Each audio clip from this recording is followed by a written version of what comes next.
मुजफ्फरनगर से लेकर शामली, आगरा, अलीगढ़, बनारस, इलाहाबाद, मेरठ, बाराबंकी, कानपुर, फतेहपुर, मुरादाबाद और लखनऊ में बड़े पैमाने पर विद्रोह हुए।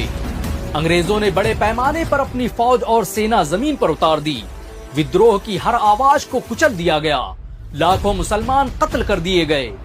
बगावत के जुर्म में बहादुर शाह जफर पर देशद्रोह का मुकदमा चलाया गया और उन्हें देशद्रोही साबित कर रंगून भेज दिया गया। अंग्रेजों ने चुन चुनकर बहादुर शाह जफर के बेटों का कत्ल किया ताकि कहीं उनमें से कोई फिर से सत्ता का दावेदार न बन जाए। 1857 के विद्रोह की सबसे बड़ी सजा मुसलमानों को दी गई। दिल्ली से मेरठ तक कोई पेड़ नहीं था जहां पर मुस्लिम उलमाओं की लाशें न टंगी हों। हालात ऐसे थे कि देश में मुसलमानों की पहचान पर ही संकट आ गया था। पूरे दिल्ली में एक भी आलिम नहीं बचा था जो वजू और नमाज के फराइज बता सके। यही वो दौर था जब 1866 में दारुल उलूम देवबंद की स्थापना की गई ताकि इस्लामी तहजीब को बचाया जा सके। दारुल उलूम देवबंद ने अंग्रेजों के खिलाफ बड़ी खामोशी से आंदोलन शुरू किए। रेशमी रुमाल आंदोलन की शुरुआत इसी मदरसे के उलमाओं ने की थी।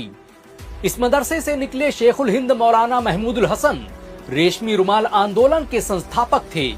उन्होंने 1913 में तुर्की, जर्मनी, अफगानिस्तान के साथ मिलकर अंग्रेजों को बाहर निकालने की योजना बनाई थी। मौलाना उबैदुल्ला सिंधी इस रेशमी रुमाल आंदोलन का सबसे बड़ा चेहरा थे।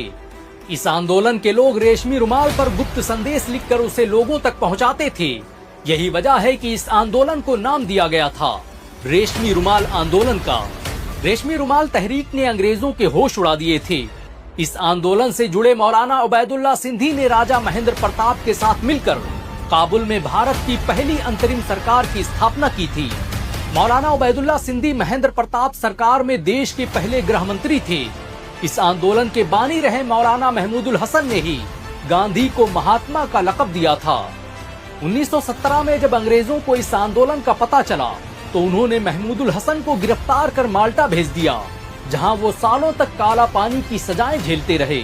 1920 में महमूदुल हसन जब माल्टा की जेल से बाहर आए तब तक भारत के मुसलमान एक नए आंदोलन की तैयारी कर चुके थे। तुर्की की खिलाफत और भारत की आजादी के लिए मुसलमान सड़कों पर थे और ये आंदोलन भारत की तारीख बदलने वाला था।